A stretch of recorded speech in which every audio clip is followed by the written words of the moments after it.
way. In this one, I want to talk to you all about Black American heritage and why it's important.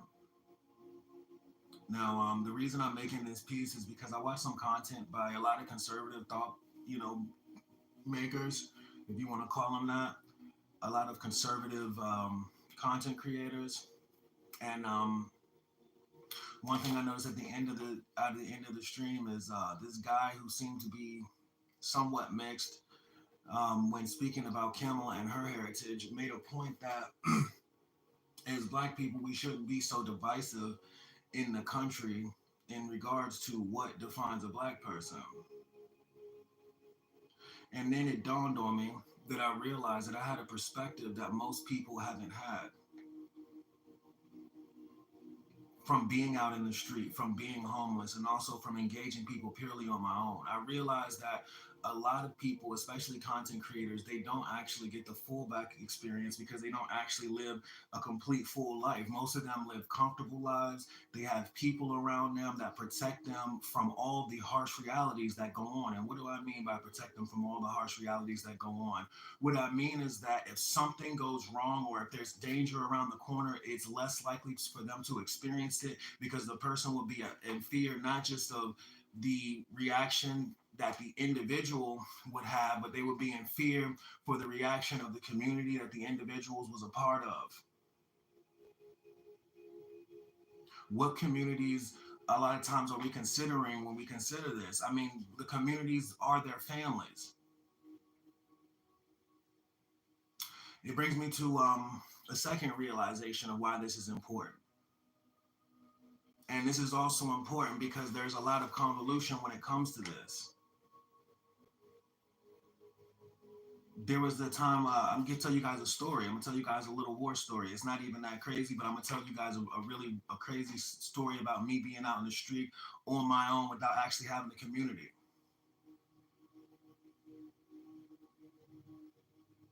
I was in a shelter and we all slept, during this time. It was during the winter, and in the winter time they have this thing called hypothermia in certain shelters where they'll let you in and you can just basically sleep on the floor.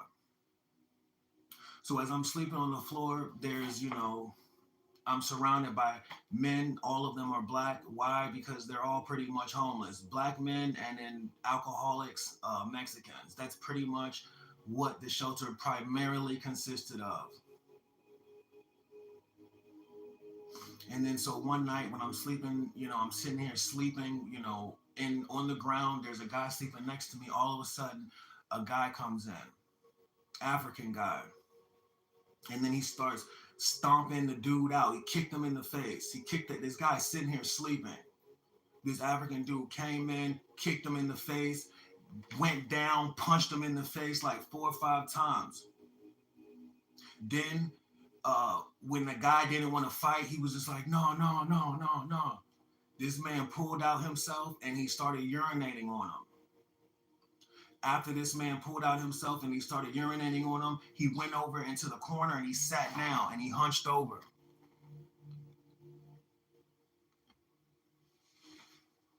And then he went and he proceeded to call everyone an OG except for me.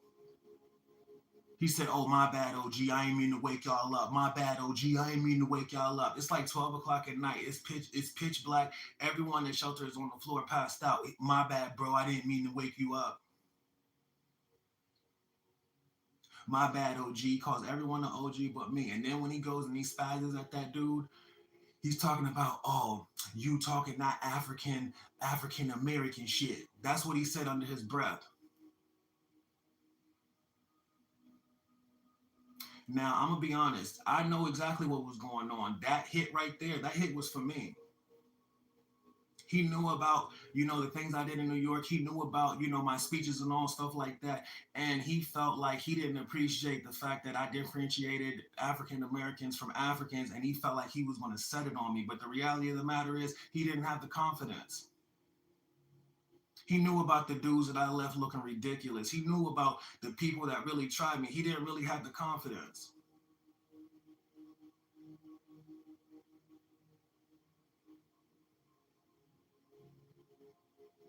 This is why he was scared and he did all that crazy stuff on an innocent man right next to me because he wanted to sit there and go back to the dudes that sent him to do that and tell reports to them like, oh yeah, I handled that, knowing damn well he didn't.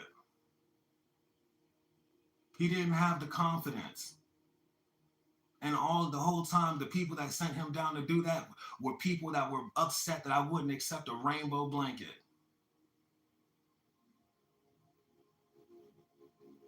Now that's what brings me to making this point is these two realities of all these different nationalities swearing up and down that they're black.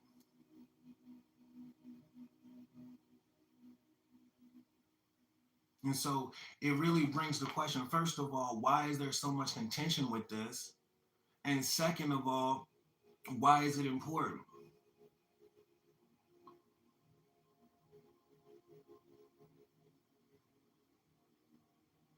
Now, I'm just going to cut it dry and short. The reason why it's important primarily is because of civil rights. And the reason why it's important also is because, truly speaking, you are the only one that is affected. And what I'm talking about is I'm talking about black people with American black heritage.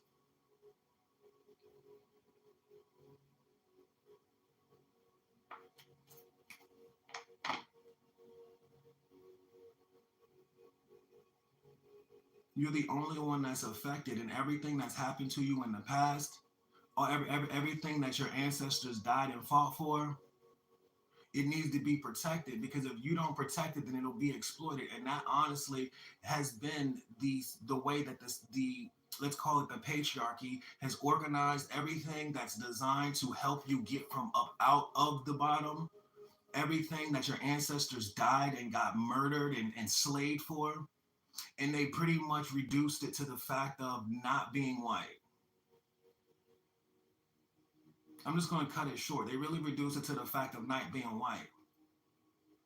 So this means that every single, and they use it, and what they do is they use your civil rights as a care package for international people when they're coming in the country. Now, the problem with that is that you don't have access to those resources here in this country as the one that suffered, fought, and died for those things. And second of all, they were never there to help you fight and actually achieve those resources. In fact, it was actually the opposite. And this is why this is important because in my mind, I'm sitting here looking at this African dude sit here, set it on this dude. I mean, don't get me wrong. I know that a lot of it has to do with like hating and stuff like that because I'm a man, and they can't stand to see a black man, be a man. And I'm talking about black people. So they want to try to come through and put me in my place so I can do as I'm told and get back into the fold. Is that as if I couldn't competently outperform all of them just by running around kissing ass and doing that myself. I wouldn't have been in the homeless shelter if I was just going to get in line and conform. Obviously, I'm in the shelter because I'm standing for something. And what am I standing for? I'm standing for the ability to be a straight man. The same thing that my ancestors died for. This is what I'm doing. But furthermore, how could this African man come to the conclusion that he needed to perform violence on me because I'm sitting over here distinguishing a difference between me and him? Why does this even exist?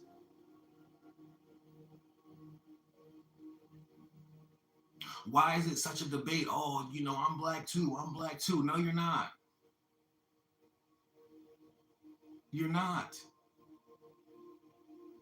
And I want to get this straight and I want to make this clear. If you are half white, you're not black, you are mixed. And what does that mean? It means that you don't deal with the same prejudices that a black person does. Furthermore, it also means that you don't have the exact same heritage, which means that you are not equally oppressed. So you cannot sit here and identify as something that you don't even identify with. Everybody wants to be black when it comes to the struggle. Everybody wants to be black when it comes to how hard it is for them, but nobody wants to be black when it comes time to fight for actual black people. That's when they want to sit back and be like, oh, these Negroes have lost their mind. They don't have any guidance. They don't have any this. And they're not coming down there fighting for you. They're sitting over there saying, we don't identify with you. That's when they don't identify with you, when the benefits stop rolling in.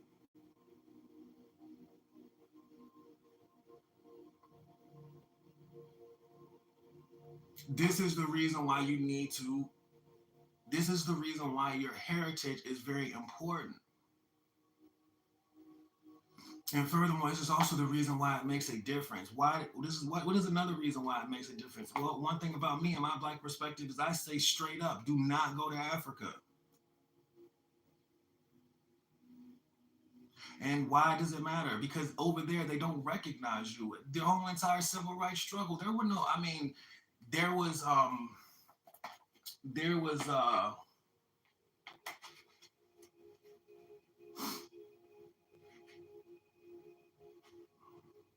there was Marcus Garvey, and I actually might be wrong about that. But when it came to your fight here in the United States of America, there was nobody from over there that was charged up to fight for your rights. When you were deported from over there, you weren't deported. You know, you them the Europeans did not come over there, hunt you down like wild animal, and then all of a sudden have you over here like just taking you out of your country. That's not how it worked. They actually sold you. Your own people organized against you, and when you came to the country they identified with you as being a slave. And this is further explained in Sugar Hill.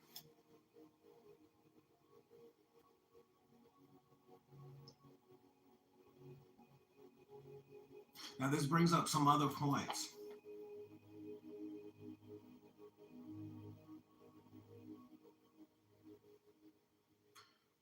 This brings up some other realities. And the reality of the matter is that it doesn't matter if you're from Africa. If you don't have a specific tribe, then you have no union.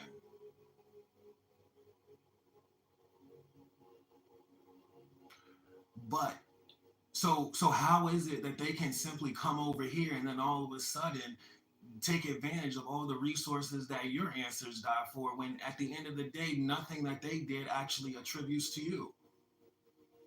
They have no plans to help you.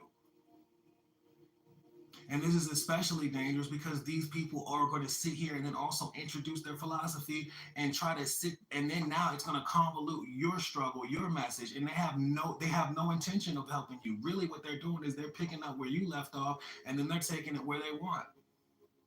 The same thing they did with feminism, the same thing they did with pride is the same thing they do with immigrants. And guess what? It's not a matter of, disliking, the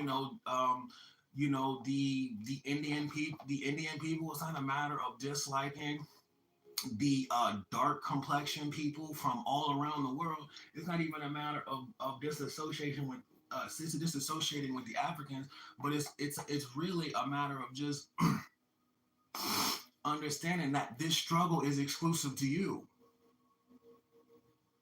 And they truly have no say in it. I was just watching this little thumbnail piece about Janet Jackson talking about Kamala being black, and they sit there and did her genealogy, and no one in her family is black. And this is the reason why you need to definitely make sure that you. This is the reason why your heritage is important. They'll sit there and say, "Oh, if I had one black person in my family, I can identify as black." No, you cannot. And it's important that you understand that because that is the foundation of racism. That's literally how it works. That's how colorism is set in place. And what do I mean by that? What I mean by that is if you're mixed, you'll receive tremendously less resistance from the people that identify as slaves. That people that identify as slaves, the people that want to come down and stomp on people's heads and stuff like that. If you look like you're Caucasian, you will have considerably more protection than the idea of a person of American African heritage.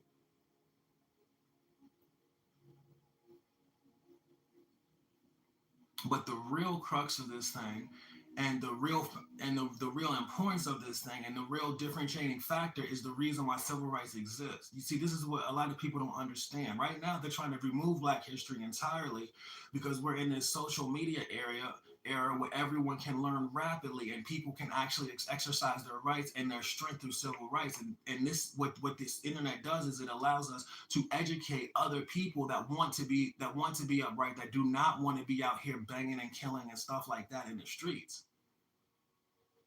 Social media is a platform for not just the negativity that they constantly shove down your throats, but it's really a platform where you can actually reach out to people that you never could reach out to and teach them things like how to be a man, how to get an education, how to get a job. And that's what the problem is.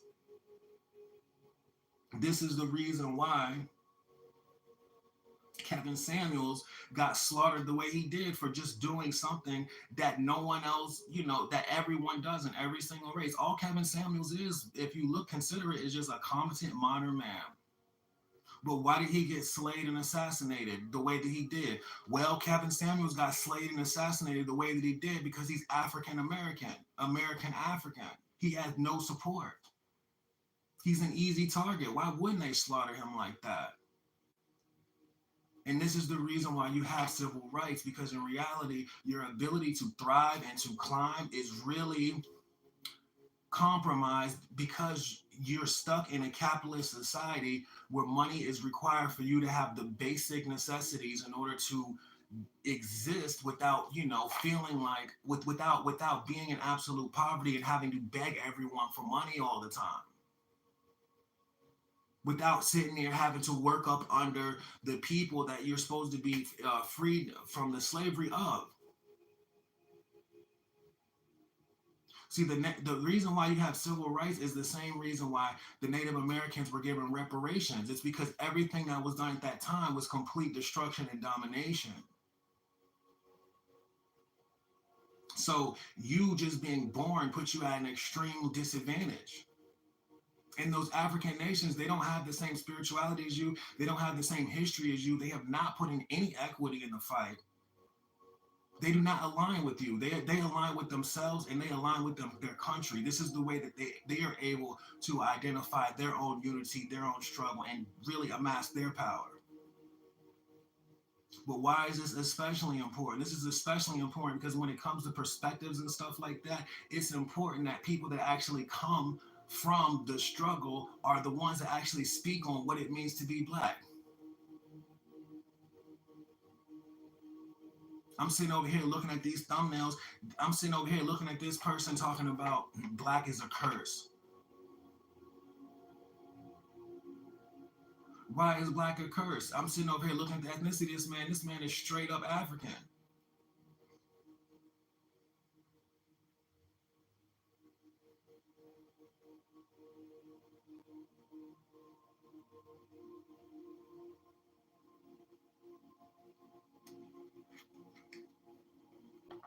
But furthermore, you have to understand the context of someone coming to this country and realize that their ability to come to this country is their ability to practice, is relative to their ability to generate wealth.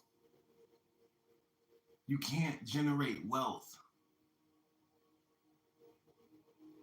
because of because you don't have the infrastructure, you don't have the you don't have the you're not above water, you don't have a country, so not having a country puts you at an extreme disadvantage.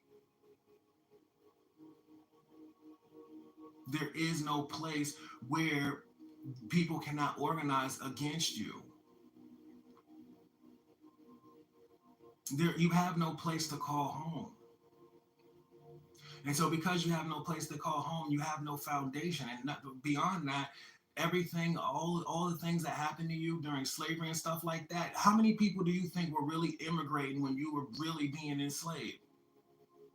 Nah, they didn't start really doing the immigration until they saw that people like Obama were able to thrive. And they said, wow, if Obama's able to thrive in America, then I should go over there and, do the same.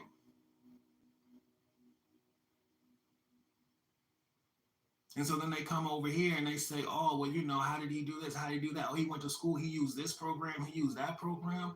And why did he get, why did he do this? Now, this is just, figuratively speaking, but this is literally the way that the immigration works. This is the reason why they're so quick to immigrate.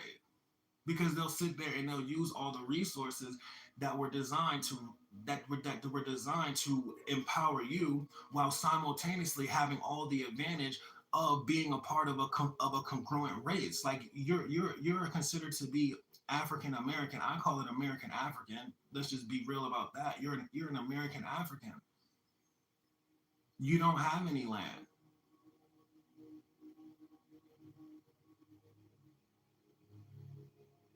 So they're coming over here from these other countries, and on top of that, they're not even identifying with you. I'm just going to keep it real. They're not identifying with you. I've had firsthand experience dating African women and talking to their parents, or hearing about the fact that they didn't like the fact that I was black. They would rather them date a white person. Why is this? Because they don't have black African heritage. They don't identify with black people, so therefore they're not a part of the struggle. Whenever you take God out of the equation, then yeah, the color of your skin is a curse, because then at that point you get stuck under colorism. Why do you get stuck under colorism? Because the least affected people are all black people. So in that, and under that ideal, you're not equal. You can't achieve the same amount under from an atheist perspective.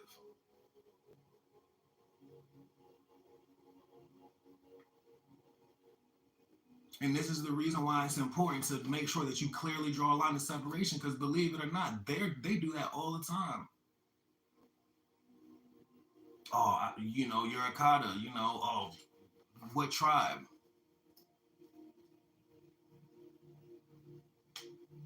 And then when they realize that you don't have any identity in that, then the next equating factor is, well, how much money do you have? And then when you don't have that money, then all of a sudden they're like, okay, cool. So this is the reason why you're beneath us. And see, that's colorism and that's capitalism. But see, this is the reason why you have civil rights, because that's the reason that you're beneath them. Do you think if you truly had a fair shake at anything in life that you would actually be suffering the way you suffer when people like Michael Jordan exist, when people like Obama exist, when people like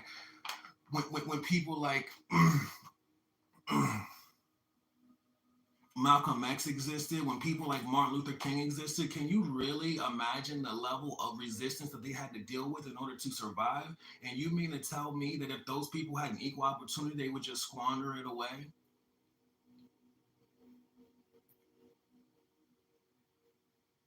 This is the perspective that these people have when they come to this country.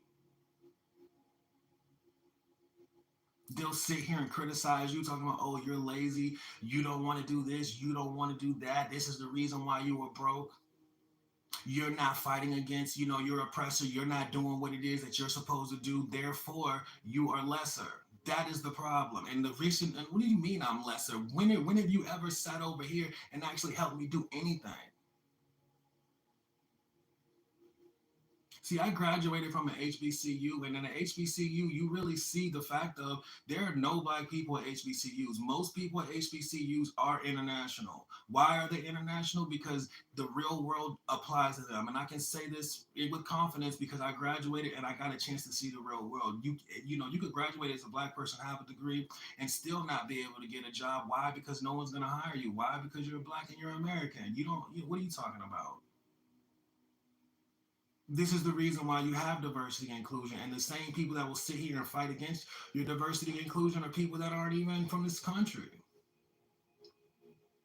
Or better yet, they're people that don't really identify with your struggle. And that's the reason why it's important that the origin is clear. You can't sit here and capitalize on being black when it's convenient and then sit there and switch sides. That's what they do.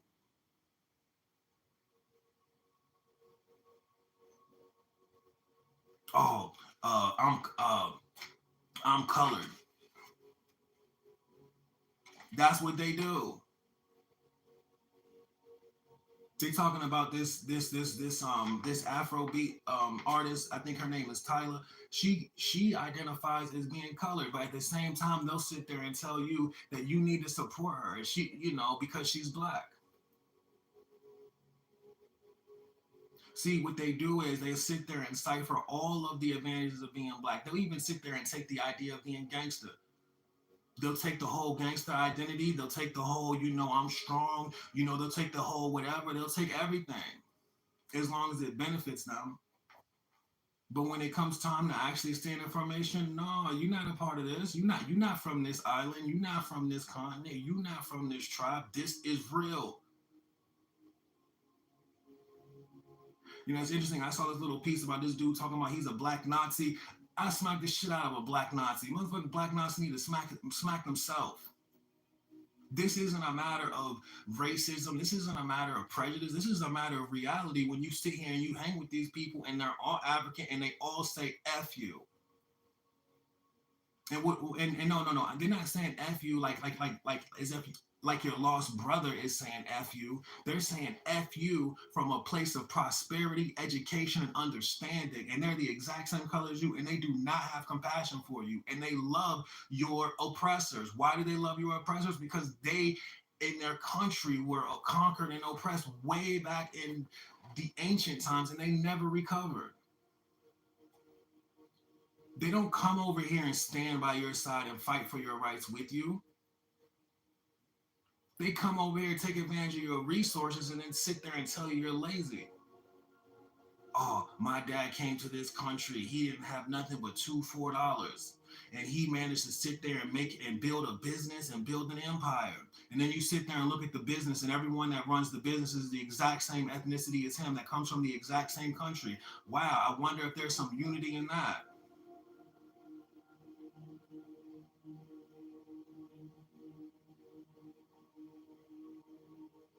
See, I'm gonna just break. When Black Panther first came out, this is one thing that's always been kind of like on my mind. But when Black Panther first came out, what a lot of people don't know is in the background there was a lot of mass immigration, and I really feel like Black Panther was really used as a coping mechanism for the disconnection between the American blacks and the American Africans and the African immigrants. Why is also another problem? Because all they have to do is just immigrate, and then all of a sudden they'll sit there and be able to take advantage of all of the opportunities that your ancestors died for, and that's just not is wrong.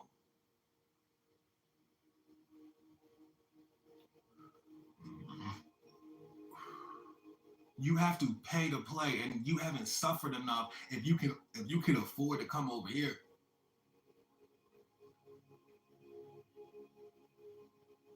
because we can't even afford to leave the state. We can't even afford to leave the block. This is the reason why the intellectual argument is in your corner. But this is also the reason why we need to pay attention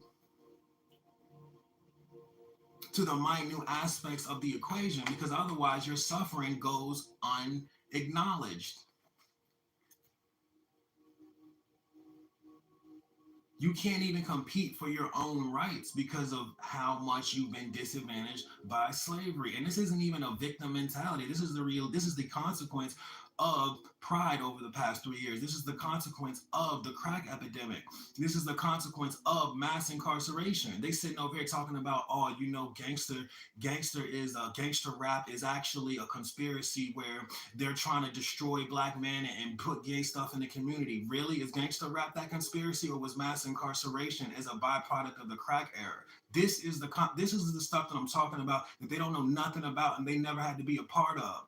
They'll sit there and say something along the lines of, oh, you're just a drug dealer with the exact same color skin as you, not actually being in this country at the time when you couldn't get any employment. Right now, we are going through another depression, another black depression, which is used to destroy you. This is the exact same thing they did in the 70s. See, once you fought for your rights to have equality and all that other stuff, and after that 60s movement came, what they did in the 70s was all they did was they just practiced racism against you. They basically they kept edging you out, edging you out, edging you out. If you actually do your research, or if you can even find the information anymore, because a lot of it is gone, what you will realize is that the American pimp is nothing but a byproduct of black African American suffering. Black American African suffering due to lack of options, due to lack of opportunity. Gangster, what do you think that is? Those were men that had to do what they had to do in order to make some money. These are people that had to find alternate occupations in order to do things like own a house, in order to do things like travel, in order to do things like court a woman. They had to run numbers. Women were, I mean, all, women were out here doing this and that. They had time to figure out the game. They figured out the game and they became millionaires. Back then, pimping and pandering was no kind of crime. You sit there, you get caught up for pimping and pandering. All that did was put you in jail for like maybe a year, maybe a year and a half. Nowadays, you get caught up with that human trafficking and stuff like that. You sit up there, you try to pimp and pander, you'll be in jail for 50, 60 years. It's almost as horrible as manslaughter. Why is that? Because the greatest pimps in the world were black. That's why. Because they were becoming millionaires out there on the street. That's why. Because it really fueled things like the Motown era and it gave you empowerment. That is why. And so then they locked you up for that. They said, "Oh man, how am I supposed to make money? How am I supposed to make things meet?" You could sit there and look at my black conscious perspective, and you could see back what was going on in 1968 with the welfare state. People over here living in poverty, living in debris, having roaches from wall to wall. They over here talking about, "Oh, he's nothing but a gangster. He's nothing but a dirty thug." That man is doing whatever he was that he had to do to make money back in those times. That's what really defined gangster. Gangster was being a man. Gangster was fighting against the resistance. Gangster was being a Black Panther. These are things that these people, these immigrants from all these different countries are sitting here trying to take credit for.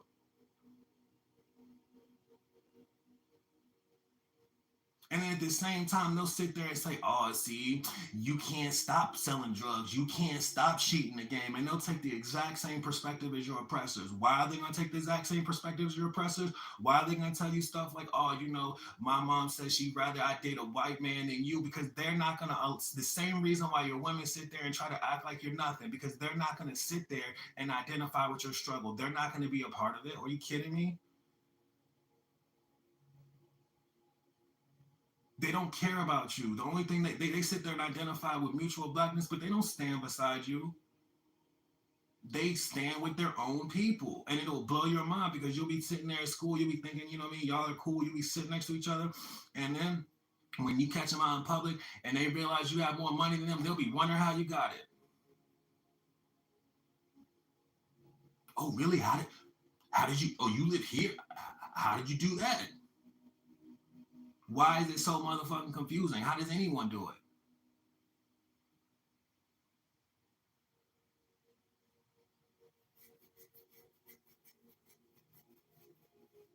And this is the reason why identifying why black identification and verification is very much important. You can't just simply sit there and simply think that because someone has the same skin color as you, that they're supposed to have your best interest or even know what your struggle is. Because I'm gonna be honest, even black people do not know what their struggle is. When that dude went down the steps and started beating up the man, you know what I'm saying, stomping him out, exposing himself, urinating on him and stuff like that. When he was really supposed to settle on me, that man didn't know a damn thing about his history.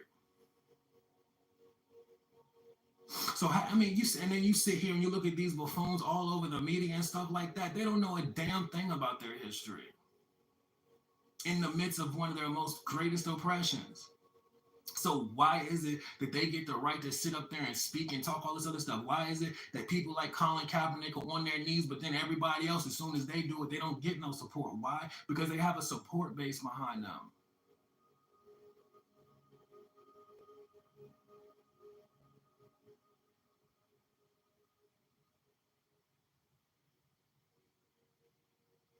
And their support base is their family, which is their culture.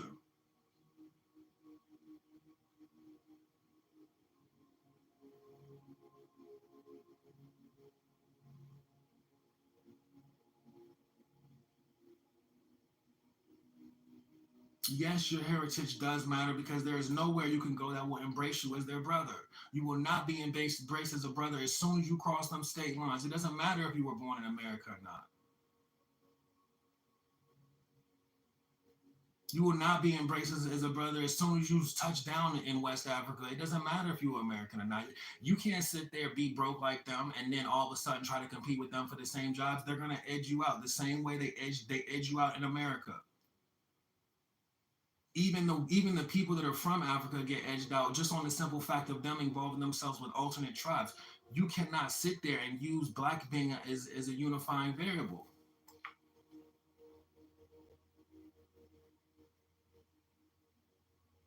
When Malcolm X went over there to the Middle East under that whole entire Muslim regime, and he did all that work for the Nation of Islam, they sat there and viewed him as something along the lines of an Akada.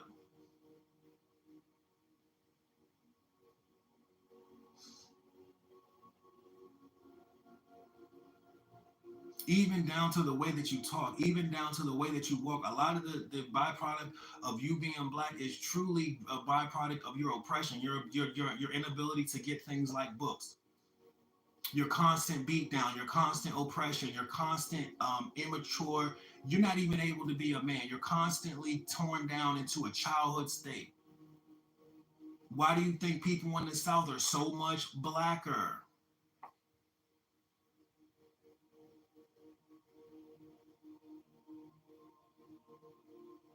Why do you think they stereotype them as the jolly go lucky, non conscious clump,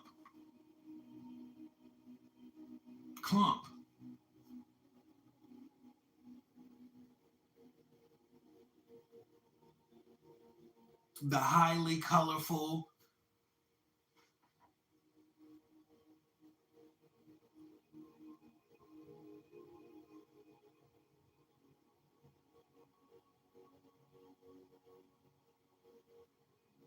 forgetting the name of the guy from Atlanta,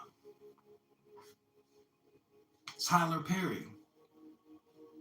These are oppressed byproducts from your inability to exercise your right to be a man. They're not coming from other countries with, street dialects. They're not coming from other places on some rude boy, white guys team. They're not doing that when they come over here.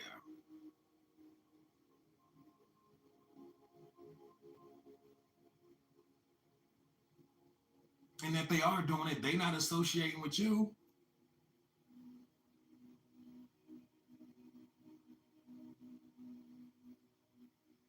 Not if you not from the same place. Then they're gonna be like, "Who are you? What are you doing? You not like us? Get up out of here! You take your ass up there to the take your ass up there to the Mount Zion Rising.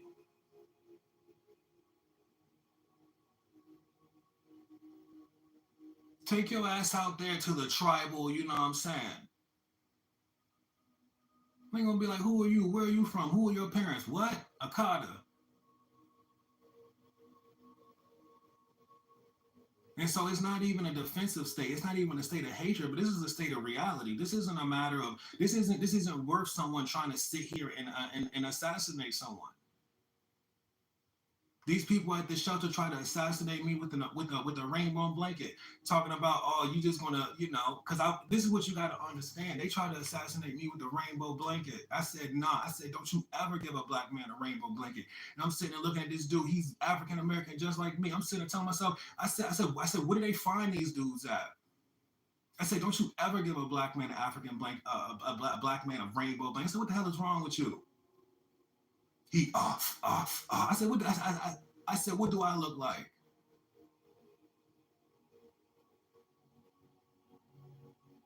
LeBron James?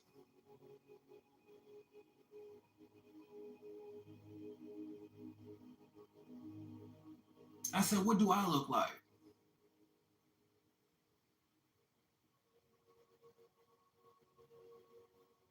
Uh, Drake? I said, what do I look like? Javante Tank Davis? I said, do not ever give a black man a rainbow blanket. And then later on that night, they gonna sit here organize an entire hit.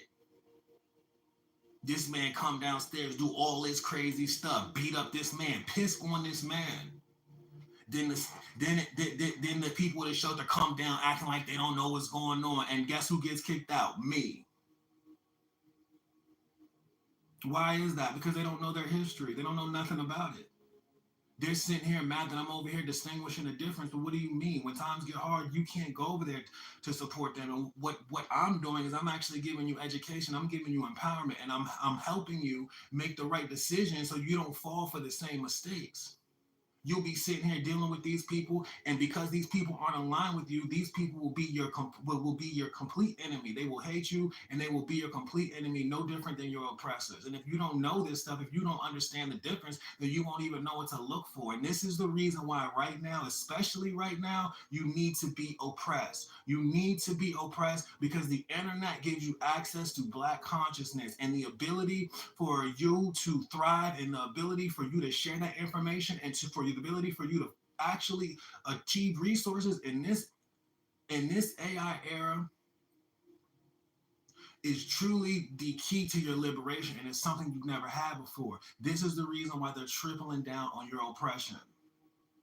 This is the reason why there is closet races all throughout the system. And this is also the reason why they'll sit there and take someone from a totally different country, put them into positions that are supposed to be for your equity, and then say that, oh, we filled the position. They've been doing that for years. And this is also the same reason why feminist organizations have organized against you and conceptually used your struggle, renamed every point so that they can apply it to them. This is truly because they are trying to take advantage of your resources.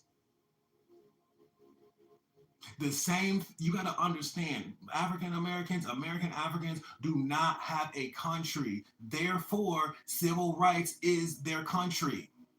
Civil rights is your Africa.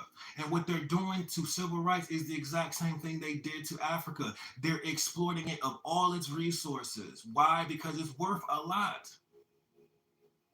See, people from the United States of America, we don't understand this. And this is the reason why you're being destroyed right now. This is the reason why you are being put in situations where you need to take an oath against God. See, at first, it was just your celebrities, the people that were actually able to clearly see. Now it's you on a bare minimum level when you're just sitting there on the street. And why is that? Because you have access to the internet.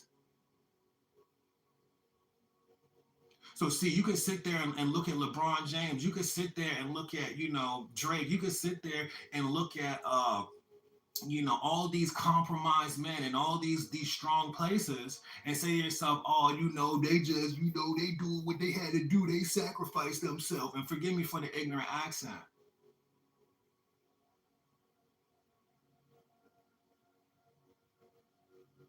What they really had to do was they had to separate themselves from God so that you couldn't thrive, so that they couldn't set an example for you, so that if you sat there and followed the same route as them, you would not actually build a competent nation and you would not be competitive.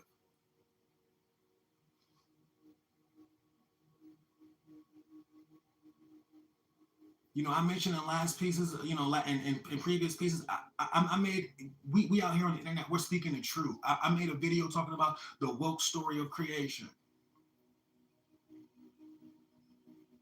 Now all of a sudden I'm seeing all this content. They sitting there trying to redefine Jesus. They trying to do all that. They trying to do all this. And at the end of the day, I'm over here speaking the truth. Why am I speaking the truth? Because I come from that tribe and I experienced those things. And truly speaking, that is the reason why you're hated across the world. It's not because your skin is black. Who told you that? Why is that the case? What's wrong with having black skin? There's a lot of attractive black women. What do you mean? You can jump. What are you talking about? You have direct connection with God. Why do you think this is a curse? Why is it a curse? Because you're taking on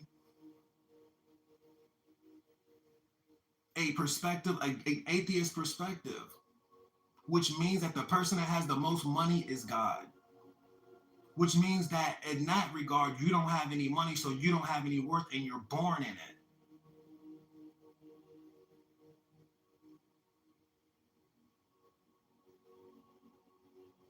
This is the reason why siding against God is so just devastating. You be thinking these people we have money, these people don't got no damn money.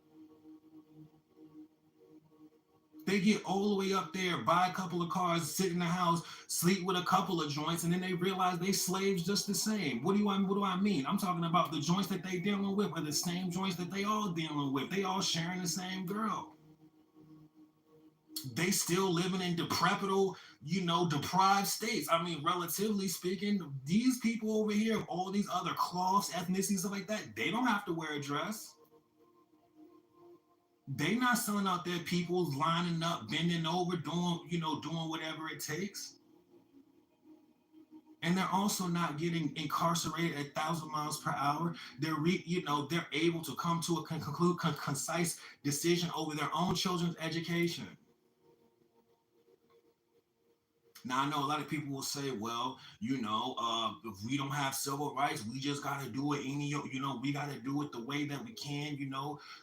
And black people really took it serious. They would just sit there and build their own nations, and they would have their own infrastructure, and they would build that up, and they would be a part of that, and they wouldn't want to integrate.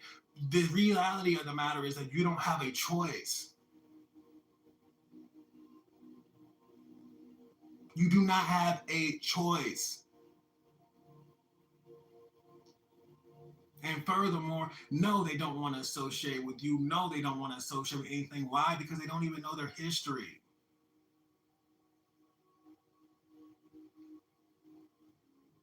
They truly are born into this world self-identifying as slaves. Who taught you to hate yourself? This stuff is real. See, one thing about this movement that you have to understand, another thing too you have to understand about these times is you have to understand what the making of a man was in the 60s. Because see, they didn't have the internet, so they dealt with things on a personal basis everywhere they went. This was when they were getting shot up, killed, and really annihilated out here in these streets. So you have to think, what does it take for a black man to come out of these situations and not be a complete heathen, not be a complete dog? See, when I was out in those streets, I never felt bad. I never felt upset. You know why? Because I had God. And me having God, it gave me the foundation, the identity, the perspective. If I didn't have God, I would have been a dog out there in the streets. And what do I mean by a dog out there in the streets? You would just be over there trying to get a bone any way you possibly can. You put on the rainbow, you put on the hat, you put on the you do whatever they talking about. Why? Because you born thinking it's a curse. You coming from an inferior level. You doing whatever it takes. You don't have your history. Why is this? Because of what's happened to you in the past. This is the reason why you have diversity inclusion, so that it's possible for you to achieve different levels of success without fundamental ability to, for example, go to school, learn how to read, and then from going to school actually having a job opportunity. You can't afford to ever put a roof over your head, and you will forever be sitting there with your hand out. This is the reason why it's important that when it comes to things like diversity and inclusion, you have to understand that you have to be African American. It's not, you can't allow it to be granted to women. You can't allow it to be granted people just because their skin is brown. You can't allow it to be given to people that are 25%, people that are 10%. Why? Because they don't struggle the way that you do.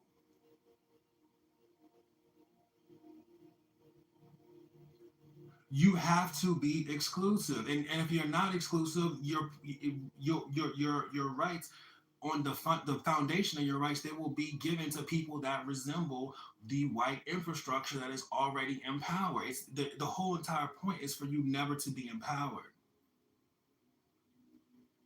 This is the reason why critical race theory is such a problem. They're like, oh, this is the reason why woke is such a problem, because the reality of the matter is, oh, and I lost my point about men in the 60s. This is what they don't want. But as far as the making of a man in the 60s, you have to understand that men in the 60s, black people were told straight up they could not be a man. They were not a man. They told you straight up through This is the reason why they want to get rid of history. This is also the reason why they want you up at these parades. Because they told them straight up in the 60s that an African American man was nothing but a slave. The same way the people that shipped you over said you was nothing but a slave, they had it right there in the Constitution that you were two-thirds of a man, which means you were nothing but a dog in the streets. And the Holy Bible was used as a way to oppress you and for you to get in line. And so, what you have to understand about men and women of the 60s is that to this day, we have yet to see a union of African Americans as strong as this. But what you also have to understand about that is that these people spend a lifetime suffering way more than anyone in modern time. These people are suffering way more. They suffer way more than anyone suffers in this now modern time, which means that they've gone through the process and they've spent a considerable lifetime of non-objectively dealing with the harsh realities of hatred, prejudice, and racism, bigotry and racism. And they realized that they were not able to compete. And so this whole entire, race debacle, this whole entire race issue, this whole entire race equity thing was all corrected with civil rights. This is what your people died for. They'll sit there and try to tell you something along the lines of, oh, your people died for the right to vote. Oh, your people died so you can do as you're told. No, they did not. They died for your right to be a man. And this is the reason why it's being stripped away from you. But furthermore, this is the reason why you need to stand.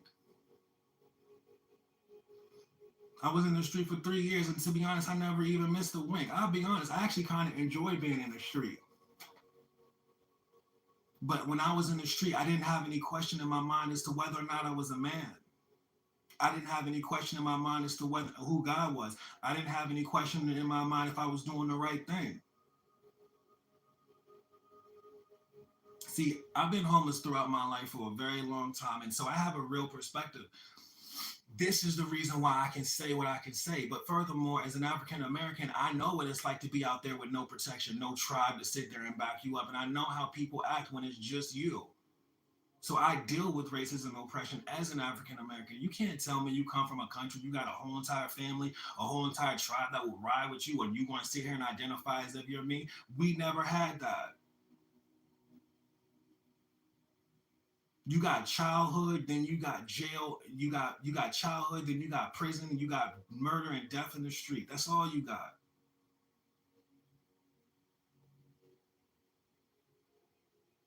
And so I've experienced that full effect. And I've not just experienced it from the perspective of someone who's black and conscious, but I experienced it from the perspective of someone who's not. I remember being 16 years old on the street, not having anything, wondering to myself, am I even worth anything? Can I do anything in life? I know what it's like not to have any sort of education or empowerment.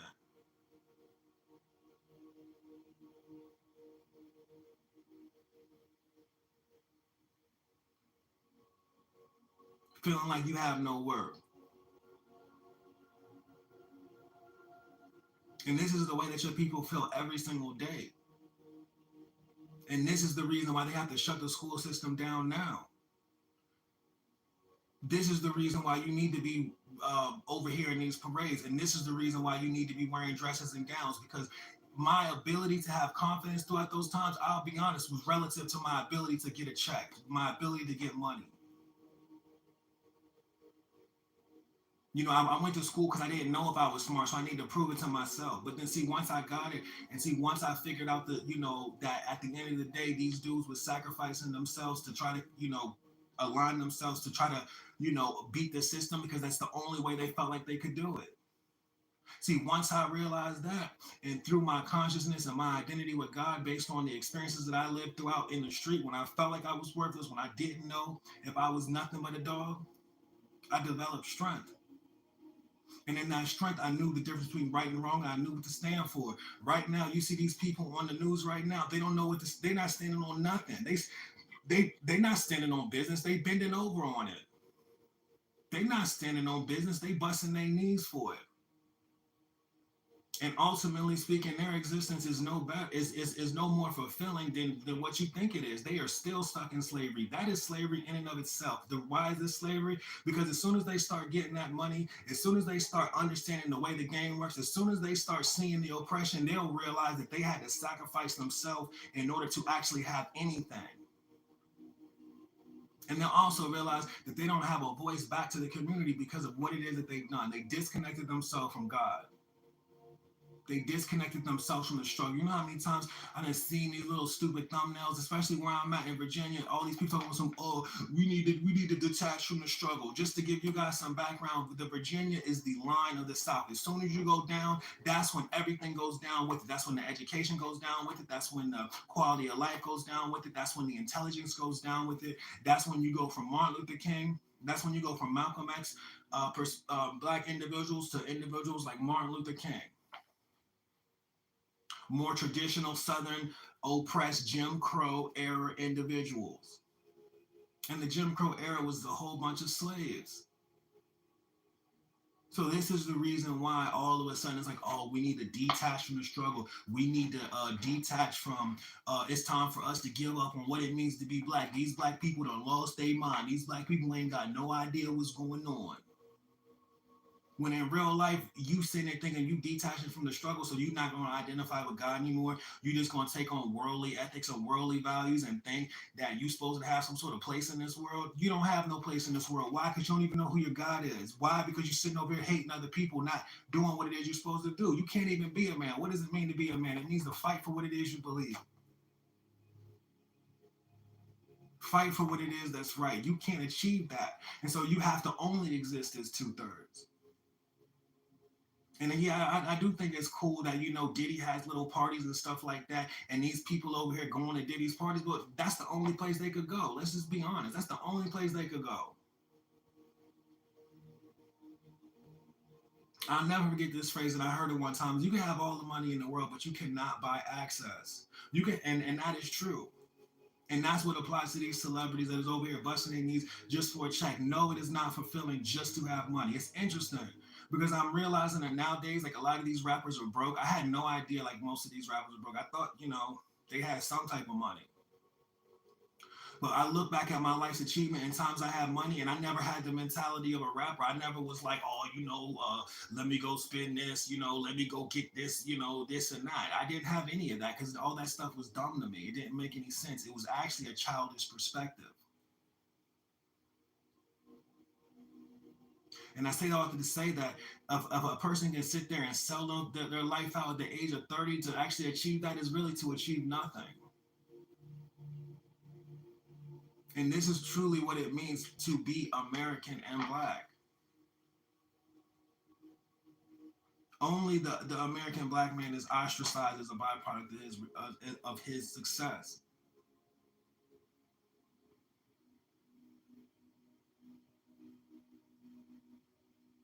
Only the American black is born in the welfare state, where if he goes out and gets a job, he's putting his whole entire family at risk of being kicked out of assistance from the government.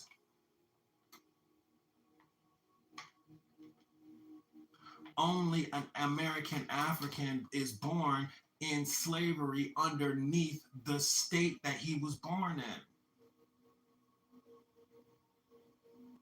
One thing you have to understand about immigration, and this is something that's very crucial, is that you got to realize the people that immigrate to America are people that left their original country. And when they leave their original country, they truly a lot of times leave their heritage. They'll come over here, join a party, and their country will be totally at war. Muslim people over here in the United States of America right now, uh, Jewish people over here in the United States of America right now, and then their people at home are getting annihilated, killed, and destroyed. And they'll sit there. Even South Americans will come over here and immigrate into this country, and people in their countries will be getting annihilated, killed, and destroyed due to capitalism and the things that empower America. And when they get over here and they say, and they sit there and they experience their first Super Bowl, and they get the belief that they're American citizens and stuff like that, they subscribe to your oppression just the same.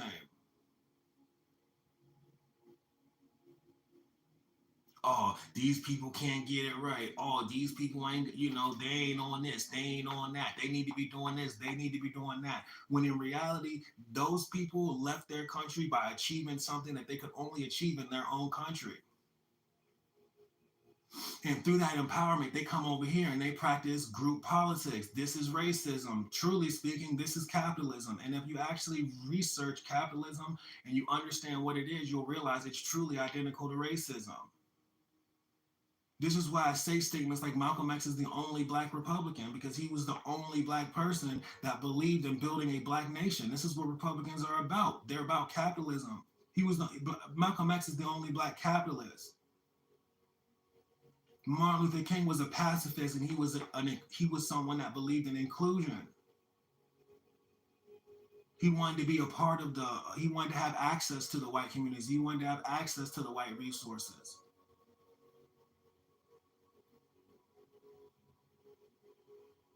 And rightfully so. But the difference between both of the civil rights activists and both of the civil rights movements is that, really, truly speaking, they're all a part of the same psyche, because they're just on different levels of maturity. One is coming from absolute encapsulation and true enslavement, and the other one is coming from segregation, depression, and systematic hatred.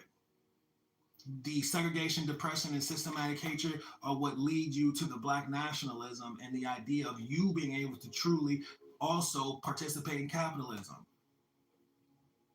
See, when you go up to places like New York, when you go up to the north, what you realize is, especially when you're not in places like Detroit, is that the way they make money is by creating their own businesses. And that truly is the difference. Whereas in the South, they need jobs, they need opportunities. You need to be a part, you need to be able to practice identity politics.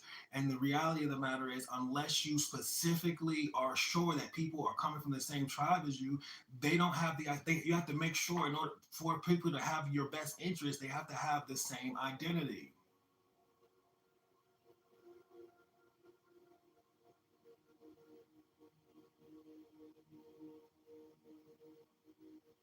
They take advantage of all your resources, but at the same time, don't contribute to your, they don't try to alleviate you from your struggle. They use all the wealth and everything that they accumulated in their country, and then they come over here and then they don't even identify with you. However, they say that they can speak on your behalf because they're the same culture.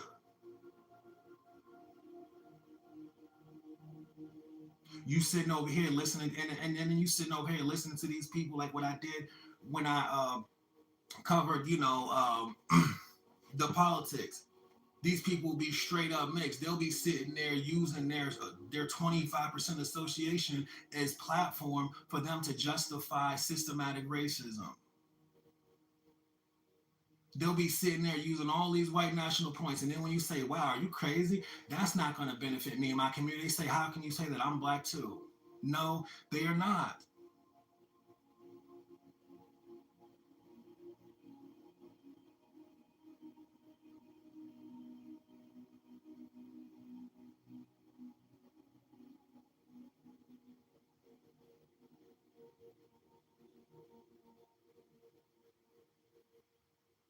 They're not if they don't identify with God. They're not if they sit there and say, "Oh, you're just lazy," and they're not if they don't identify with you and your history. They're not.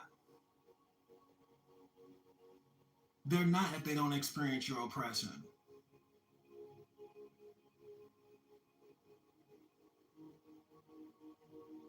And so, one of the, and if you want to know anything about racism, all of the concepts are enwrapped in civil rights. All of the concepts of the reality are all in support of civil rights. And see, if you knew those things, if you knew things like whitewashing, for example, then you wouldn't be so, confrontational and misled.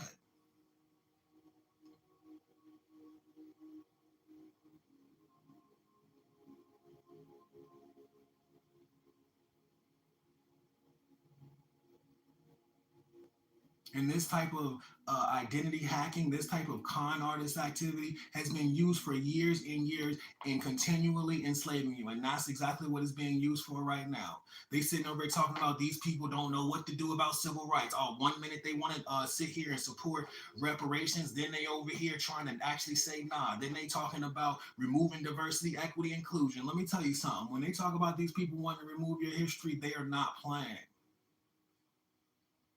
What they're doing is they're just basically saying, you know what, these people right here, they're achieving, they can achieve way too much great things with connection with their connection with God. So what we're gonna have to do is we're just gonna straight up replace them.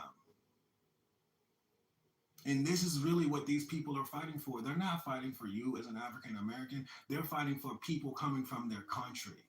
And you can't compete with them because you don't have a unifying creed. You don't have a unifying structure. Who taught you to hate yourself? They don't hate each other.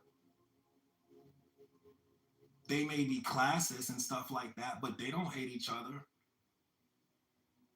Especially when they come over here. They are very unified and structured. And this is something you've never been able to participate in.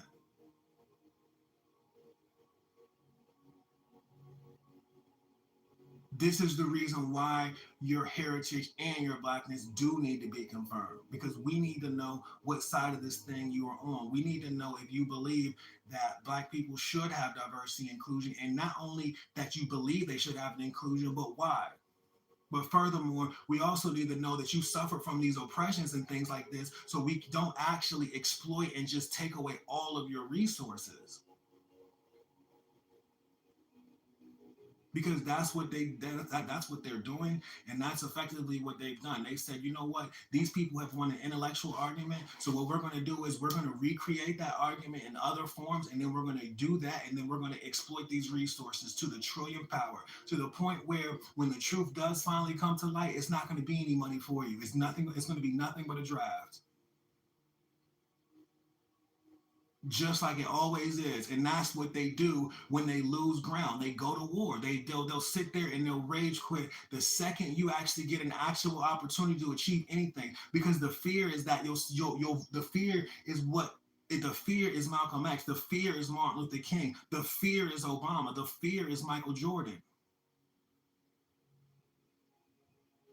The fear is God. And that's the reason why they're stripping it from society. And that's the reason why it's important to know the difference. Now, I'll be fair. It's not that, they don't identify with you on a world basis. Like, for example, you can go to other countries and people will have a lot of sympathy for you, and they actually will identify with you. See, a lot of African American men, American Africans, don't actually travel the world and realize that they actually are sort of a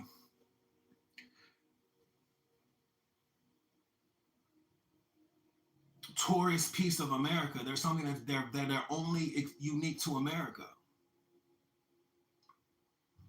And so people will kind of more or less identify with your struggle if you actually are able to cross those boundaries. But what you have to understand is that that's you actually going to these people in their country. That's not the elite that travel from their country and develop their own communities here. They do not identify you when they go to Harvard. They do not identify you when they go to Stanford. They do not identify you when they utilize the capitalist structure of the supremacists. They don't support your HBCUs. They don't support, your programs unless they're just simply in the same social class. But even still, you can't use them as a point of communication because they don't deal with things like Section 8. They look down at you for those things. But furthermore, they also don't deal with the problems that come with Section 8. Like, for example, if your family is under Section 8 and you get a job and you raise the household income, like I said before, this is the reason why a lot of black men are out there on the street put back in the system again. That's the only way you can get Section 8. What is Section 8? Truly, it's a control program. It's a program to keep you under the 35K income. It's a program that truly keeps you out of capitalism the way that it's structured now.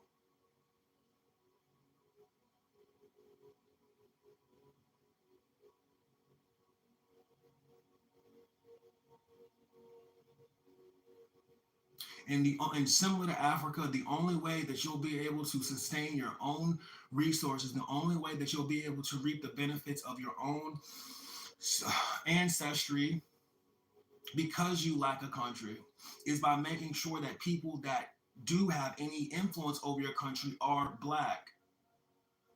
You cannot let white women come in and compete with you for the things your ancestors died for.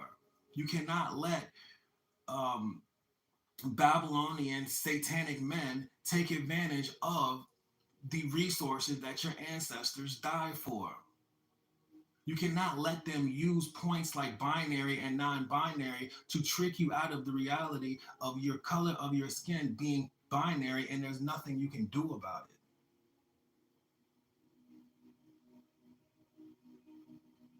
You cannot let them sit there and try to dictate to you your history when they have no stake in it. And you furthermore cannot allow them to exploit your resources like they exploited the resources in Africa. And I'll be honest, same way they exploited the Native Americans. It's all the same. See, let me tell you something about these Native Americans, and this is an interesting story of Black history and Black consciousness, and critical race theory and all this dumbass woke shit that they sitting there trying to not dumbass woke shit, but all of these dumbass ways they sitting here trying to crucify woke. See, the Native Americans started like any free nation. They were resistant. The first thing they did was they fought. Then once they fought, they tried to work with them. Then once they got tricked out of all their land, out of their inability to work with them, they became police officers. They became slavers. The Cowboys and Indians during the last eras of the Indians were the people that went out. The Native Americans were the people that went out and chased the slaves off the plantation, and they were they had horses and they was using that cowboy stuff. They were that's what they were doing to runaway slaves. Every single day they was doing that to runaway slaves. That's what the Native Americans did. And then when they were down to the last little bit of life or whatever, then they were given reparations. And that's the exact same way capitalism works across the world. Africa was already devastated. See, Africa tried to fight back before the days of Jesus Christ, and they got annihilated. Why? Because God said so. Then after they got annihilated, they tried to work with them. They tried look at them, Africa over here trying to work with the United Nations. What happened? Now this is the state they're in now. They're at the last phase of the Native Americans. The only difference is they have their own country. So this is the reason why when they come over here, they take on conservative ideals and conservative values, just like the Native Americans, against you. Because it is tied to their survival. When it came time to natural selection, all of those that had backbone, all of those that had will, all of those that had fight were annihilated and ultimately killed. And this is the same devastation and destruction across the world. This is stuff that people from other cultures were able to come to understanding of before you, through their ability to have the internet and through their ability to relax and find peace. No black person in the United States of America can actually relax and truly find peace at the same rate that they can. This is the reason why all the politics are so premeditated against you and are honestly armed at your destruction. You're going through this stage of trying to cooperate, and you are systematically being destroyed while your women are being used as Native Americans to re-enslave you in these last days when they're selling out. And this is the exact same thing that they did in Africa, and this is the exact same thing they're doing with civil rights. But furthermore, these are the people that are immigrating from their country.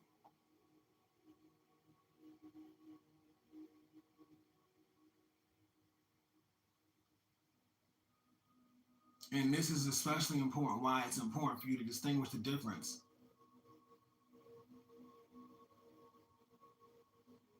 Because you have to go through prejudice and helling out hot water to be accepted or to assimilate with them.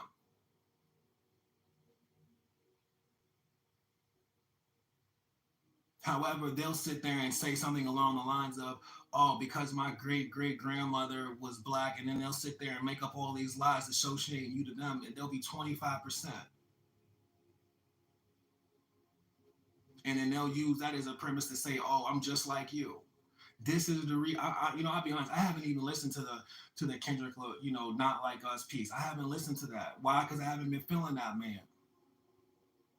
Why? Because I know for a fact he hasn't been keeping up. He hasn't been doing what he's supposed to do. But this is what they mean by "not like us." And this is why it's important that you distinguish the difference between that African and American shit. Like my man said, that was scared to actually do what he's supposed to do. This is the difference between that American and African American shit. And this is also the reason why him beating up on that man was ridiculous. When you know your history and you understand what the Native Americans, and truly speaking, this is the way they feel about you. It's F you. They're not unifying with you. Everyone is a G but you.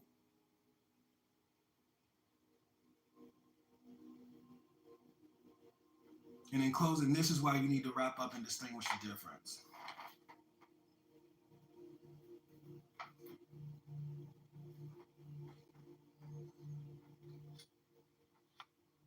For a long time, I didn't want to speak on this stuff because I felt like, other people, out there probably like knew something, or I felt like maybe there was things I need to understand. But then I traveled the country and I realized that when it comes to like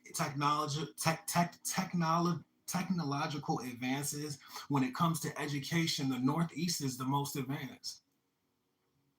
And so what I realized that I truly was on the cutting edge. I didn't know I was on the cutting edge because I went through so much oppression. I dropped out of high school. I was homeless in the streets for literally half of my adult life.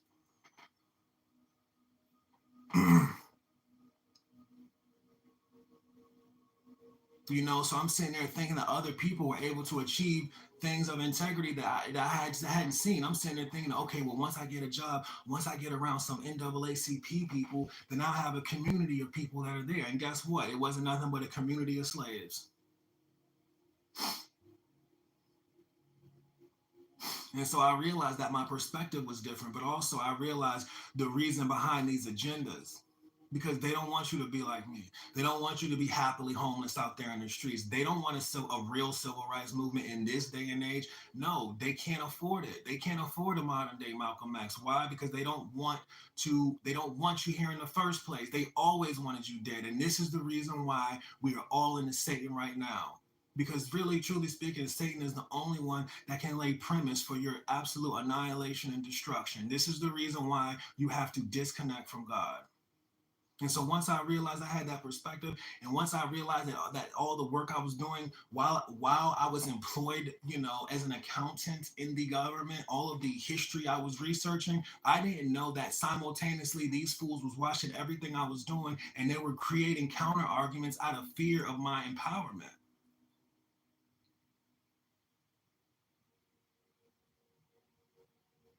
And so once I realized that I was on the cutting edge of this thing, and then once I seen everything that happened, this is the reason why I make this piece. It's not a decisive piece to try to say, "Oh, you're not black and you're not this," but it really is when it comes to considering who has the right to say whatever it is that they have to say.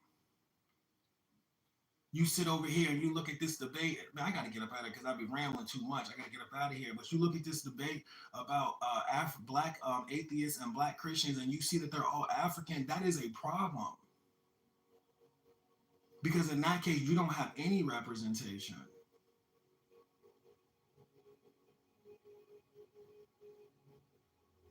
And so, just like I understand that most people don't know their history, I realize that I have to say something about it.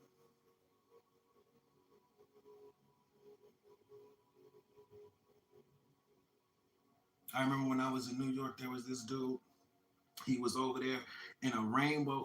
This man had a rainbow jacket on, and then he was over there working with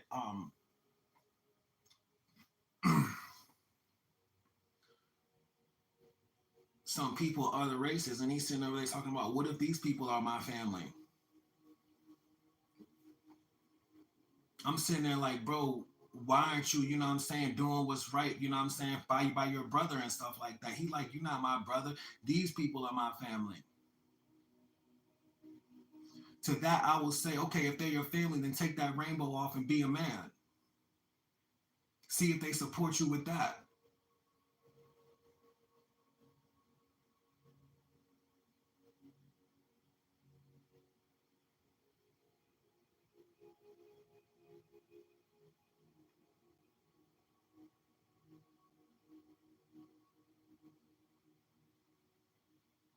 And that's and you know and that's my last on that. And I'm just gonna wrap it up.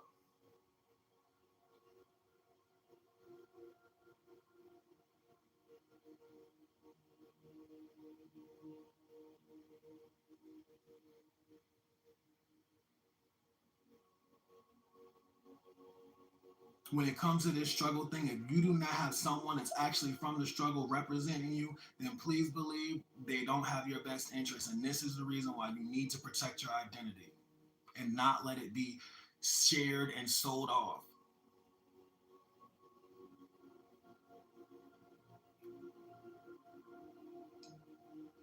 Anyways,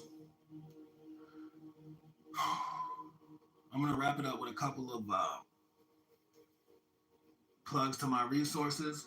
If you guys question my black perspective, if you think that my history or my alignment is off, I have a playlist. It's called Black Consciousness. It will pick you straight up to date with everything that has led me to this point. I curate this playlist every single day along with actual black history and black reality. So it will give you real perspective on things like the devastation, the destruction, and also ways that you can prosper, and it will give you a true black perspective. So if you question, my identity, or you're upset that, I'm doing this and you think that it's not black, check out that playlist and then get back to me.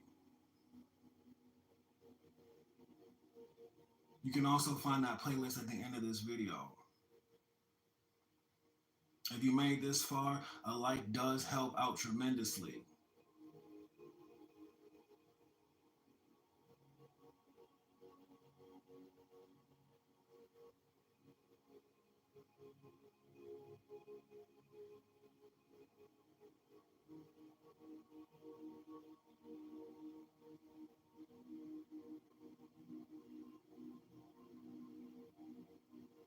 With all that said, thank you for your time, and I'll catch you in the next one.